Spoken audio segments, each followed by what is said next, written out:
Hello વિદ્યાર્થીઓ, સ્વાગત છે તમારું મારી ચેનલની અંદર. તો આજે વિડીયો બનાવવાનો કોઈ મોટિવ હતો નહીં, પરંતુ આજે હું બપોરે આન્સર રાઇટિંગ એવું કરતો હતો થોડું ઘણું, તો મને થોડો આઈડિયા આવ્યો. અને મને પણ ઘણા બધા વિદ્યાર્થીઓ કહેતા હતા કે બેઝિકથી આન્સર રાઇટિંગ કરવું હાઉ ઝીરો છે, પેન જ નથી પડતી, કંઈક લખવાનું જ મન નથી થતું, તો શું કરવું છે.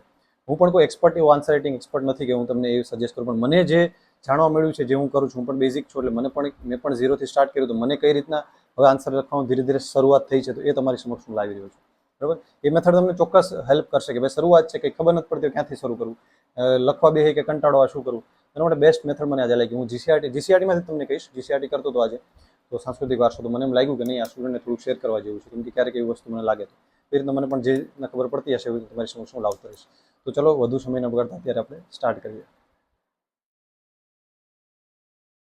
પહેલાં જીસીઆરટીમાંથી બેઝિક ચાલુ કરવાનું. એમાં કદાચ થોડું બ્લર દેખાતું હશે, પણ કંઈ વાંધો નહીં, કેમ કે હું લેપટોપની સ્ક્રીન રેકોર્ડિંગથી કરે તો થોડુંક ક્લિયરિટી એટલી ના સારી આવે, પણ આમાં આપણે ટ્રાય કરીએ કે ક્લિયરિટી આવે. બરાબર, તો આ પહેલો ચેપ્ટર છે ભારતનો વારસો. બરાબર, તો આની અંદરથી આપણે કઈ રીતના જોવાનું છે. પહેલાં તો આ બધી કન્ટેન્ટ આપેલ છે તમને, હું અમે તમને કહીશ કે ભાઈ કઈ રીતના ઝૂમ કરવું એટલે તમને આઈડિયા આવે, દેખાતું છે. તો કઈ રીતના આની અંદર આન્સર, જો પહેલાં તો આપણે આ બધી વસ્તુ જોવાની છે, અને પછી શું કરવાનું છે બરાબર. આન્સર રાઇટિંગની શરૂઆતમાં છે ને આ છેલ્લે પ્રશ્નો જોવાના છે. બરાબર, જો આર્ય અને દ્રવિડ પેદાની વિગત આપો, સંસ્કૃતિનો અર્થ જણાવો, ગુજરાતનો સાંસ્કૃતિક વારસો સમજાવો. જો આ રીતના પછી જતન સંરક્ષણ માટે બંધારણીય ફરજો જણાવો. તો આ પહેલા પ્રશ્નો અવનમનથી વાંચવાના. પહેલા તમારે આ વાંચવાનું છે. તમને આમાંથી કહું, જો કઈ રીતના પ્રાઇવેટ પબ્લિકેશનમાં પણ નહીં મળે, જીસીઆરટીમાં સારું એવું વસ્તુ મળશે તમને. જેમ કે તમે જીપીએસસી અથવા કોઈ પણ ક્લાસ ગ્રુપ એ સીસી તો પણ કરો છો, તો પછી જીપીએસસી જ્યારે કરતા હોય ત્યારે કઈ રીતના કે આ કોડ છે અથવા તો આ વાક્ય છે એ તમે આરામથી સાંસ્કૃતિક વારસા વિશે પૂછે ત્યારે લખી શકો.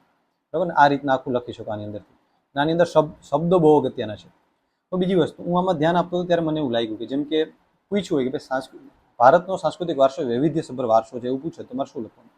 તો ભારત ભૂમિ આપણે વિશ્વભરને સમૃદ્ધ વૈવિધ્યસભર વારસો આપ્યો છે. તો આ તમને એમ લાગે કે આ નોર્મલ વસ્તુ છે, કોઈ જીસીઆરટી વાળા કોઈ પ્રાઇવેટ પબ્લિકેશન વાળા એડ ન કરે, પણ જ્યારે ઇન્ટ્રોડક્શન આપવું હોય ત્યારે આ વસ્તુ તમને શબ્દ ન મળે. ઇન્ટ્રોડક્શન તમને પૂછે કે ભારતનો સાંસ્કૃતિક વારસો વૈવિધ્યસભર છે સમજાવો, તો તમે શું લખો? ડાયરેક્ટ એમ કહી દો કે હા ભારતમાં આવી બધી કલાઓ ચાલુ છે. પહેલા ઇન્ટ્રો તો આપવો પડે ને કંઈક વસ્તુ સારું. તો એના માટે ભારત એ વિશ્વસભર સમૃદ્ધ વૈવિધ્યસભર, બરાબર, પછી શાંતિપ્રિય અને વેપારી રહી છે. ભારતની સંસ્કૃતિ શાંતિપ્રિય અને વેપારી રહી છે. તો આ ઇન્ટ્રોમાં સરસ મજાનું લાગે, એકદમ સરસ મજાનું. એટલે આવી રીતે એક એક લીટી તમારે વાંચવાની છે, અને જે અલગ અલગ શબ્દો લાગે ને તમારે સાઈડમાં લખી દેવા. બરાબર, ભારતની સંસ્કૃતિ છે એ સત, ચિત્ત અને આનંદનો અનુભવ પ્રાપ્ત થાય છે એવી છે. ભારતની સંસ્કૃતિમાંથી કેવો આનંદનો પ્રાપ્ત થાય તો આ ગોખી નાખો. સાંસ્કૃતિક વારસા માટે ઇન્ટ્રો પૂછે એટલે આ બધીમાં સેમ નાખી દેવાનું. સાંસ્કૃતિક વારસો પૂછે, ઇન્ટ્રો પૂછે એટલે ડાયરેક્ટ શું, ભારતની સંસ્કૃતિ કેવી સમૃદ્ધ છે, વૈવિધ્યસભર છે, શાંતિપ્રિય છે, વેપારી છે, સચ્ચિદાનંદ અનુભૂતિ કરાવે છે, એ રીતના આ રીતના કરી લેવાનું. પછી સંસ્કૃતિનો અર્થ એટલે શું? ભાઈ પહેલા તો પૂછો, સંસ્કૃતિ એટલે કે જીવન જીવવાની રીત. સંસ્કૃતિ એટલે જીવન જીવવાની રીત. બરાબર, દેશના કાળક્રમે બદલાતા સંજોગો અનુસાર જીવનમાં આવતા પરિવર્તનો, સુધારા, સામાજિક નીતિ રિવાજ વડે વિભિન્ન સમાજોની સંસ્કૃતિ બને છે. સંસ્કૃતિ એટલે માનવ મનનું ખેડાણ. બરાબર, આ એક નોર્મલ વસ્તુ છે. આમ થોડુંક લખવામાં ડોળું થશે કેમ કે પેડ બધું સાથે છે એટલે. તો આ રીતના તમે ગોખી શકો. ભાઈ સંસ્કૃતિનો અર્થ પૂછે, ભારતીય સંસ્કૃતિનો વારસો શું છે. વારસો એટલે આપણે પછી પૂછે સંસ્કૃતિ અને વારસામાં બેમાં શું ડિફરન્સ, એવું પ્રશ્ન પૂછે. એટલે ગમે ત્યાં જીસીઆરટીમાંથી પૂછે, તમને ખબર હોવી જોઈએ કે આ પ્રશ્નો કાઢતા આવડવા જોઈએ, કઈ રીતના કાઢવા પણ તમને શીખવાડે. બરાબર, પૂર્વજોથી મળે અમૂલ્ય ભેટ છે. ભારતનો ઇતિહાસ હજારો વર્ષ પુરાણો શાળાકીય અભ્યાસ લેવા દૈનિક પ્રતિમા. હું એ જો એમાં આપણે આ એડ કરી શકીએ, હું મારા દેશને ચાહું છું, એનો સમૃદ્ધ અને વૈવિધ્યપૂર્ણ વારસાનો મને ગર્વ છે. આવી પ્રતિજ્ઞા પણ આપણે લેતા હોઈએ છીએ, તો આપણે ગર્વ હોવો જોઈએ ભારતીય સંસ્કૃતિ વિશે પૂછે તો આવી બધી વસ્તુ તમે એડ કરી શકો. બીજી વસ્તુ કે તમને ભારતમાં પ્રાકૃતિક વારસો અને સાંસ્કૃતિક વારસો વચ્ચેનો ડિફરન્સ સમજાવો, એવું પૂછી શકે. તો આ જીસીઆરટીમાંથી તમારે પહેલાં તો જીસીઆરટી શું કરવાનું, પહેલાં આખી વાંચી લેવાની સરસ મજાની નોર્મલી. બરાબર, પછી તમારે છેલ્લે જે પ્રશ્નો જવાબ આપ્યા ને એ જોવાના છે. પછી એમાંથી અલગ અલગ શબ્દો મળશે તમને. ભારતે જગતને વૈવિધ્યપૂર્ણ અને સમૃદ્ધ વારસાની ભેટ આપી છે. આ બધી વસ્તુ તમારે લખવામાં કામ થાય. પછી ગુજરાતનો સાંસ્કૃતિક વારસો પૂછે તો એમાં કયા કયા સ્થળો છે એવું નામ ન પૂછે, ગુજરાતના સાંસ્કૃતિક વારસાના સ્થળો વિશે જણાવો. આવી રીતના એક વન લાઈનમાં પૂછી શકે. દરેક વસ્તુ આ કરવાની. પછી મેળા વિશે પૂછી શકે, સીસી ગ્રુપ બીની વાત કરું તો. બરાબર છે. પછી અલગ અલગ પ્રજાઓ વિશે પૂછી શકે, ભાઈ ભારતમાં આવેલી કોઈ પણ બે પ્રજાઓ, આદિકાળમાં વસેલી બે પ્રજાઓ વિશે જણાવો, દ્રવિડ પ્રજા વિશે જણાવો, એવું પૂછી શકે. તો આ બધી વસ્તુ તમને કામ લાગે ક્યાંક નહીં. બરાબર, તો ઓસ્ટ્રેટ પ્રજા વિશે જણાવો તો આ અગ્નિ એશિયામાંથી આવેલી હતી, શ્યામ રંગ, લાંબુ અને ચપટું માથું, શારીરિક વિશેષતા હતી, નિષાદ કહેવાતી હતી. આ બધી વસ્તુ તમે એ લાક્ષણિકતામાં લખી શકો છો. આને પછી બીજી વસ્તુ આમાં કઈ રીતના તમને આર્યો ક્યાંથી આવ્યા, શું છે, વારસાનું જતન. જો આ વસ્તુ બહુ આયમથી વસ્તુ, જો આ વસ્તુ જ્યાં તમારે બંધારણ અને સાંસ્કૃતિક વારસાને કનેક્ટ કરવું હોય ત્યારે આ વસ્તુ. હવે બંધારણમાં સંસ્કૃતિના જતન માટેની મૂળભૂત ફરજો જણાવો એટલે બધા કન્ફ્યુઝન, વાંચેલું હોય તેમ થાય કે આમ શું લખવું, એટલે બધી મૂળભૂત ફરજો કરી નાખો એટલે તમને ખબર પડે કે છ, જ અને ટ આ બધી ફરજો છે એ આપેલી છે, તો એ વારસાને રિલેટેડ છે. ઘણી ફરજોમાંથી ગાંધી વિચાર પૂછી લે કે ભાઈ એવી કઈ ફરજો છે કે ગાંધીજીના વિચારને કરે છે, તો અહિંસાવાળું જે છે મિલકતનો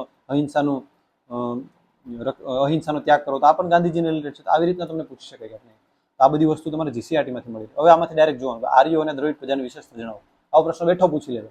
સંસ્કૃતિનો અર્થ આપી વિગતવાર સમજાવો, તમે હમણાં વાંચેલું જ છે. સંસ્કૃતિ એટલે શું? માનવ મનનું ખેડાણ, બરાબર. નોર્મલી જો અહીંથી તમારે ડાયરેક્ટ મળીએ સંસ્કૃતિ, ભારતીય સંસ્કૃતિ વિશે જણાવો. સંસ્કૃતિ એટલે જીવન જીવવાની રીત, માનવ મનનું ખેડાણ. તો તમે 2-3 વાર જીસીઆરટી વાંચશો એટલે તમને સારા સારા શબ્દો છે લખી રાખવાનું, ટીપ માર્ક કરી રાખવાનું, પછી તમારે તમારી રીતના લખવાનું હોય. સમજી ગયું? એટલે આટલું બધું કરશો ને, સંસ્કૃતિનો અર્થ માટે એટલું બધું કરશો ને ત્યારે એકાદો ઇન્ટ્રો માંડમાં લખી શકશો. એટલે આવા જે કે શારીરિક શાંતિપ્રિય વેપારી છે, સચ્ચિત આનંદની અનુભૂતિ થાય છે, આવી વસ્તુ તમારે લખવામાં કામ લાગે. આ ક્યાંક ને ક્યાંક ઉપયોગી થાય. અને તમે બેઝિકથી ચાલુ કરશો ને મજા આવશે. પેલા જીસીઆરટી વાંચીને એમાંથી પ્રશ્નો નીકળે ને તો વધારે મજા આવે. તો તમે ડાયરેક્ટ આન્સર રાઇટિંગ કરશો ને તો તમને એમ લાગે આ પ્રશ્ન ક્યાંથી નીકળ્યો, કન્ટેન જ નથી તમારી પાસે.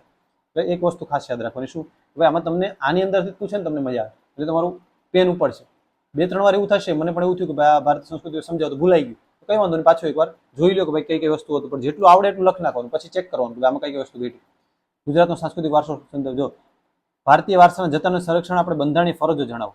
તરત આમાં કન્ફ્યુઝન થઈ જાય, યાર અઘરો પ્રશ્ન પૂછી લીધો. કઈ અઘરો નથી ભાઈ, બંધારણમાં જે ફરજ આપેલ છે સાંસ્કૃતિક વારસા જતન માટે એ જ છે, ખાલી કનેક્શન આવડવું જોઈએ, કનેક્ટિવિટી. તો બેઝિકથી અહીંથી કરી શકો. જેટલા સ્વાધ્યાયના પ્રશ્નો છે કરી લેવાનું. શું કરવાનું? પેલા આ વાંચવાનું, એ સ્વાધ્યાયના પ્રશ્નો. હવે બીજો ચેપ્ટર લઈએ, સાંસ્કૃતિક વારસો. કઈ વાર નહીં લાગે ભાઈ, અડધી કલાકમાં આ આખું સરસ મજાનું થઈ જાય. બીજી અડધી કલાક રિવિઝન માટે થાય. એક અડધી કલાક બધા શબ્દો અલગ અલગ ઓળખતા થાય કે ભાઈ આમાં કયા કયા શબ્દો વાપરવા. અમુક વૈવિધ્ય સંબંધ, નરમ નમ્ય, નહીં જો આ રડિયામણું છે, નયન રમ્ય છે, આકર્ષક છે, તો આવા શબ્દો વાપર્યા હોય તો થોડીક સારી વસ્તુ લાગે કે ભાઈ હા, પ્રતિષ્ઠિત ગૌરવભર્યું અગ્રીમ સ્થાન પ્રાપ્ત થાય છે ભારતીય વારસાનું જતન સંરક્ષણ માટે થઈને. એ વસ્તુ ક્યાંક તમને કામ લાગે જીપીએસસી અથવા ક્યાંય. આ છે તો આ બધા પહેલાં વાંચી જવાનું. સમજણ? વાંચી ગયા પછી એનું શું કરવાનું? કેટલા પેજ છે ભાઈ? આ તમને વધીને 2 થી 3 કલાક. સમજી લો કે દિવસમાં તમે 2 ચેપ્ટર પણ કરો ઓહો થઈ જાય, અને અઠવાડિયામાં લગભગ સાંસ્કૃતિક વારસો પતી જાય, 10મું ધોરણ પતી જાય. પણ તમારું બેઝિક છે એટલે વાત છે. પછી પ્રાચીન ભારતમાં વારસાની માટીકામ કલા સમજાવો. બસ આ તમે માટીકામ કલા સમજાવવાનું એટલે ડાયરેક્ટ તમારે આમાં જોવાનું. એટલે પેલા પ્રશ્નો નહીં જોવાનું, પેલા આખું વાંચી જવાનું, પછી ન સમજાય તો જોવાનું. તો માટીકામ કલા વિશે જોવાનું આમાંથી. તો તમે સમજી લો કે તમને આવડી ગયું છે, આ તમે કરી લીધું છે, સમજાણું? તો તમે શું કરશો? ચર્મ ઉદ્યોગ વિશે જણાવો. નાનકડો પ્રશ્ન છે, આ ક્લાસ 3માં પૂછાય, સીસી ગ્રુપ 2માં. બસ કંઈ નથી, પણ તમને શબ્દો જ ન મળે. કેમ ચાલુ કરો? શબ્દો મળવા માટે આ વસ્તુ છે, સમજીએ? શબ્દો નહીં મળે. તમને એમ ખબર છે ચર્મ ઉદ્યોગમાં શું આવે, આ વાંચો એટલે એમ થાય આ તો નોર્મલ છે, પણ તમે લખવા બેસો ત્યારે નહીં આવડે. તો આને 2-3 વાર વાંચો એટલે તમને શબ્દો મળશે, સમજાણું? જો માટીકલા એટલું આપેલ છે, પણ તમને ક્લાસ 3માં પૂછે નાનકડું એવું, તમે 2-4 લાઈનમાંથી યાદ હોય તો મેળ આવી જાય. કનેક્શન કરવાનું ભાઈ કંઈક પણ રીતના, કે ભાઈ પ્રાચીન ભારતમાં કઈ રીતના હતું, અત્યારે કઈ રીતના એનું ઓલું થયું છે, પ્રાચીન ભારતથી ખૂબ પ્રચલિત થઈ છે, એ બધું ઇન્ટ્રો નાખવાનું. ડાયરેક્ટ નહીં માટીકલામાં ડાયરેક્ટ ઘડા દડવામાં આવે જેવું નહીં. તમારે એને કનેક્શન આપવાનું ગમે રીતે, બરાબર? કાચી માટી, પકવેલી માટી, ક્યાં લાંગણમાંથી મળી લાવ્યા હતા, હાથથી વાસણો, ઘૂસરપાત્રો મળી આવ્યા હતા. આ વસ્તુ તમને ક્યાંક ને ક્યાંક કામ લાગે. તો આવી રીતના જીસીઆરટીનો ફાયદો ઉઠાવી શકો. પેલા જીસીઆરટી શરૂઆત કરો, એમાં ઇતિહાસ છે, સાંસ્કૃતિક વારસો છે, બંધારણના અમુક ટોપિક છે, આ બધી વસ્તુ તમને આમાંથી મળશે. એટલે પહેલા આ સબ્જેક્ટ કરો, પછી તમને ભાષા તો છે જ, એ તો પત્ર, ચર્ચાપત્ર એ બધું રેગ્યુલર ન્યૂઝપેપર આ એના માટે હું લેક્ચર લાવી છે ભાઈ, ક્યાંથી કઈ રીતના ભાષા ડેવલપ કરવી જોઈએ, સમજો? ક્યાં ન્યૂઝપેપરમાં કઈ વસ્તુ લાવવી, કઈ લખવી. તમારે સાઈડમાં એક નોટ જ બનાવી લેવાની, એમાં ખાલી શબ્દ ભંડોળ જ લખવાનું કે નવલક આવા વૈવિધ્ય સંબંધ, નયન રમ્ય આવા શબ્દો. તો તમને પછી ઉપયોગ કરતા આવડીએ એટલે તમારું મસ્ત લાગે, બીજું કંઈ નથી, બરાબર? શબ્દોની જ માયાજાળ છે. બાકી તમને ખબર હોય કે આમાં હું લખું પણ શબ્દ ન મળતા હોય તો આ ક્યાંક ને ક્યાંક આપણું મને લાગ્યું કે આ જણાવો જેવું નાનકડો વિડીયો બનાવીને, બરાબર છે?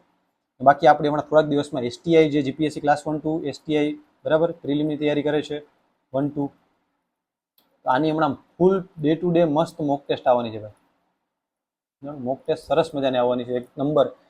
4 થી 5 મહિનાનું આખું પ્લાનિંગ છે, બરાબર? એસટીઆઈ પ્રિલિમ અને જીપીએસસી 1-2 પ્રિલિમ આરામથી નીકળી જશે એવું પ્લાનિંગ છે, બસ સરસ મજાનું, વિથ મેન્ટરશીપ છે, બરાબર?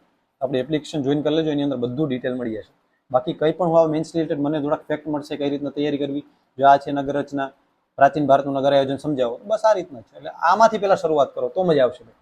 પહેલાં શરૂઆત અહીંથી કરો, ધીરે ધીરે, એટલે તમને ફાયદો થશે. મેં પણ શરૂઆત અહીંથી કરી હતી. મૌર્યકાલીન કલામાં સ્તૂપ વિશે જણાવો, સીસી ગ્રુપ બી એમાં પૂછી લીધું, સમજો? બસ એ રીતના ક્યાંક ને ક્યાંક આપણે કામ લાગે. પછી સ્તૂપના અમુક અલગ અલગ વસ્તુઓ જણાવો સ્તૂપમાં છે એ વસ્તુ, તો એ ક્યાંક ને ક્યાંક કામ લાગશે, બરાબર? તો અહીંયા સુધી આપણે આજનો વિડીયો રાખીએ, નેક્સ્ટ વિડીયોમાં આપણે મળીએ.